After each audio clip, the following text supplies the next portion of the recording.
আজ আমি কথা বলবো ফ্লিপকার্টে কোনো প্রোডাক্ট অর্ডার দিলে সেটাকে ক্যান্সেল কিভাবে করা যায়। আর এর সাথে সাথে বলবো কোনো প্রোডাক্ট আমার কাছে চলে এসছে, কোনো কারণে পছন্দ হয়নি, সেটাকে আমি রিটার্ন করব। তো এই রিটার্ন কিভাবে করব, রিটার্নের অপশান আর ক্যান্সেলের অপশান দুটোই চেঞ্জ করা হয়েছে ফ্লিপকার্টে। তো আজকে আমি লাইভ আপনাদেরকে দেখাবো রিটার্ন আর ক্যান্সেল দুটোই করে। আর ক্যান্সেল করার সময় মনে রাখবেন যে সঠিকভাবে ক্যান্সেল যদি না করতে পারেন তাহলে কিন্তু আপনার প্রবলেম হতে পারে, ওই প্রোডাক্টটা আর ক্যান্সেল নাও হতে পারে। ফ্লিপকার্ট আমার ওপেন করে নেবো, সাইডে আপনাকে দেখানোর চেষ্টা করছি। আমার ফ্লিপকার্ট অপশানটা ওপেন হয়েছে, নিচে দেখুন অ্যাকাউন্ট বলে একটা অপশান আছে, সেখানে আপনাকে ক্লিক করতে হবে। এখানে আপনারা দেখুন ওপরে 4টে অপশান আছে, সেই 4টে অপশানের মধ্যে অর্ডার অপশানটাতে প্রথমটাতেই ক্লিক করতে হবে। সমস্ত প্রোডাক্ট আপনার সামনে লিস্ট চলে আসবে যে আপনি কি কি অর্ডার দিয়ে রেখেছেন, কি কি কমপ্লিট হয়ে গেছে, কি কি এখনো আসতে বাকি আছে। তো এখানে আমি একটা মোবাইলের কভার অর্ডার দিয়েছি, ডেলিভারি 30 জুনে আছে। ঠিক আছে, ডেলিভারি করার আগেই আমাকে ক্যান্সেল করতে হবে। তো এর উপরে ক্লিক করব। ঠিক আছে, যে প্রোডাক্টটা ক্যান্সেল করতে চাইছেন তার উপরে ক্লিক করবেন। ক্লিক করার পর এখানে দেখুন স্ট্যাটাস দেখাচ্ছে, এখানে শিফটেড হয়ে গেছে। ঠিক আছে, এখানে অর্ডার কনফার্ম, এখানে শিফটেড, বাট এই গ্রিন যে দাগটা সেটা এখনো এতটা আছে, এখনো ডেলিভারি আউট অফ ডেলিভারি হয়নি। মানে এখনো যে ডেলিভারি এজেন্ট যে ছেলে থাকে যারা ডেলিভারি করতে আসে সে এখনো বেরোয়নি, তার কাছে মাল প্রোডাক্ট এখনো এসে পৌঁছায়নি, রাইট। এবার আমি ক্যান্সেল করতে চাইছি। এটা ক্যান্সেল করার জন্য আগে কি থাকতো, এখানেই ক্যান্সেলের অপশন থাকতো, ক্যান্সেল করলে চটজলদি ক্যান্সেল হয়ে যেত, বাট ওই অপশনটাকে সরিয়ে দেওয়া আছে। আপনাকে যেতে হবে সোজা হেল্প অপশানে, হেল্প অপশানে ক্লিক করবেন। তো নিচ থেকে দেখুন ওপরে 2 নম্বরে ক্যান্সেল অর্ডার এই অপশানটা আছে। ক্যান্সেল অর্ডারে আমি ক্লিক করলাম। ক্যান্সেল অর্ডারে ক্লিক করার পর দেখতে পাচ্ছেন আপনার যে প্রোডাক্টটা সেটাও দেখানো হবে, আর কত টাকা আপনি পে করেছেন সেটাও দেখানো হবে। আর নিচে দেখুন এখানে লেখা আছে ক্যান্সেল অর্ডার। এই ক্যান্সেল অর্ডারে ক্লিক করলে এখনই ক্যান্সেল হয়ে যাবে এই প্রোডাক্টটা। তো আমি ক্যান্সেল করবো না, ডোন্ট ক্যান্সেলে ক্লিক করে দেবো। ঠিক আছে, কারণ আমি ক্যান্সেল করতে চাইছি না। এবার প্রোডাক্ট রিটার্ন করতে গেলেও ঠিক একই প্রসেসে আপনাকে করতে হবে।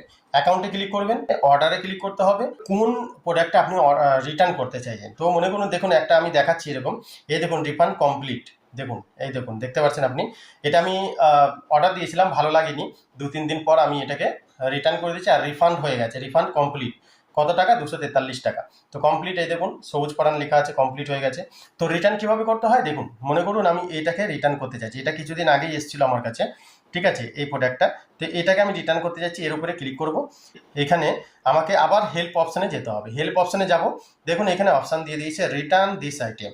তো রিটার্ন দিস আইটেমে আপনি ক্লিক করবেন। তো এখানে ভাইটাল আছে, ঠিক আছে, এখানে একটু মনোযোগ দিয়ে ভালো করে করবেন, না হলে রিটার্ন হবে না। ঠিক আছে, আপনি কিন্তু ভুক্তভোগী হয়ে যাবেন।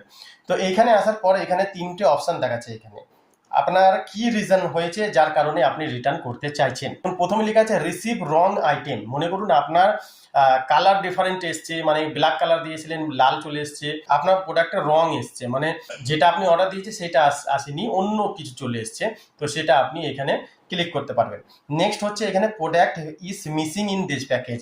আপনি যে প্রোডাক্টটা অর্ডার দিয়েছেন সেখানে সেই প্রোডাক্টের মধ্যে কিছু অ্যাক্সেসরিজ মিসিং হতে পারে। যদি ওরকম হয়ে থাকে তাহলে এর উপরে ক্লিক করতে হবে, মানে মিস হয়েছে, কিছু একটা মিস আছে। ঠিক আছে, তো আপনি এটাকে ক্লিক করবেন। নেক্সট আছে এখানে receive a broken damage item. তো এখানে আপনার যে প্রোডাক্টটা আছে সেটা কি ড্যামেজ আছে, কোনো কিছু আঘাত লেগেছে বা কোনো কিছু দাগ হয়ে গেছে, এরকম কিছু থাকলে আপনি এই অপশানে ক্লিক করবেন। বাট আর একটা অপশান দেয়, কিছু কিছু আইটেমে সেই অপশান থাকে না, সেটার অর্ডার দেওয়ার সময়ই আপনাকে ভেবে নিতে হবে। ওই অপশানটা আছে যে মনে করুন এরকম লেখা থাকে যে দিস ইজ প্রোডাক্ট পুর, মানে এই প্রোডাক্টটা একদম ভালো না, কোয়ালিটি নেই, ঠিক নেই, ওই জন্য এটা। তো অ্যাকচুয়ালি ওই অপশানে ডাইরেক্টলি ক্লিক করবেন। ঠিক আছে, এই 3টে যদি অপশান থাকে তাহলে তো আপনাকে যেটা রিজন আছে সেটাই দিতে হবে। বাট আপনার অর্ডার দেওয়ার সময় আপনি জানতে পারবেন যে 10 দিনের মধ্যে রিটার্ন, 5 দিনের মধ্যে রিটার্ন। তো ওই অপশানটা দেখেই অর্ডার দেবেন। ঠিক আছে, তারপরে দেখবেন এখানেই আসবেন, এখানে এসে এখানে দেখবেন লেখা আছে কোয়ালিটি ইজ পুর। ঠিক আছে, তো ওখানে ক্লিক করবেন। মনে করুন আপনার প্রোডাক্টটা পছন্দ হয়নি, আপনি রিটার্ন করতে চাইছেন, কোয়ালিটি পারপাস আপনার ভালো লাগেনি। তো এখানে কি হবে, রিটার্ন অপশানে ক্লিক করবেন আর এখানে কোয়ালিটির অপশানটা ক্লিক করে দেবেন। এখানে কোয়ালিটি এখন অপশান নেই। ঠিক আছে, কেন নেই, কারণ হচ্ছে এই যে আমি অর্ডার দিয়েছি এটা হচ্ছে ক্লিন করার, টাইলস ক্লিন করার এটা লিকুইড আছে।